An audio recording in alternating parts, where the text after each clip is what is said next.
வாழ்க்கையில் சில விஷயங்கள் ஒரு தடவை தான் நாம் ஆரம்பிப்போம். அது நாம் தொடர்ந்து நடந்துக்கிட்டே இருக்கோம். அந்த மாதிரி தான் எங்கள் வீட்டில் காந்தாரி மிளகாயும். நாங்கள் 7 வருஷத்துக்கு முன்னாடி 2 விதை வாங்கி ஒரு இடத்துல போட்டோம்.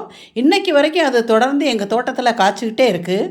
அவ்வளவு காரம் இது. என்ன செய்கிறதுனே தெரியல பாருங்கள். இந்த மழையிலையும் எங்களுக்கு ஒரு 1/4 கிலோ கிட்ட இந்த மிளகா காய்ச்சிருச்சு. காய வைக்க முடியாது. காய வச்சோன்னா அழுகி போயிடும். அதனால ஒரு யோசனை தோணுச்சு. ஏன் இதை நாம் ஸ்டீமில் வேக வச்சு இப்படியே பேஸ்ட்டாக செஞ்சு வச்சிடக்கூடாது, அப்பப்போ நம்ம தேவைக்கு ஏற்ற மாதிரி ஒரு ஸ்பூனில் எடுத்து போட்டுக்கலாமே அப்படின்னு சொல்லிட்டு தான் இதை இப்போ நாங்கள் பாருங்கள் ஸ்டீமில் வேக வைக்கிறோம்.